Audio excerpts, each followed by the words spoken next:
Sinzelo okulabika nti otuuliza ku Pearl of Africa Radio leero ng'ennaku z'omwezi 3 omwezi ogw'omusanvu gy'emyaka 62 bukyanga kino kibeerawo mu ggwanga erya Algeria. Olunaku luno olwaleero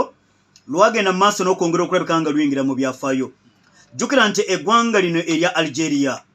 eggwanga erya Bufalansa lyali lyalimaamira, wabula abamu ku bannansi b'eggwanga erya Bufalansa bannansi b'eggwanga erya Algeria baavaayo okutandika okulabika nga nabo beerwana kubagamba nedda twetaaga okulabika nti naffe twetwala ng'amawanga amalala, era ng'ennaku z'omwezi lumu enteekateeka etandika okulabika nti ekolebwa okulabika nti Bufalansa egamba oke kale katulabe empapula zonna ezisoboka okulabika nga bano tubakwasa eggwanga lyabwe, era ogenda okukakkana leero ng'ennaku z'omwezi 3 omwezi ogw'omusanvu 1962 abasajja ne bagamba oke kale katukole enteekateeka tusobole okulabika nga tubawa obwetwaze, wabula officially zaali ng'ennaku z'omwezi 5 omwezi ogw'omusanvu 1962 eggwanga erya Algeria ne lifuna obwetwaze gy'emyaka 62 bwe lutyo bwe lwali.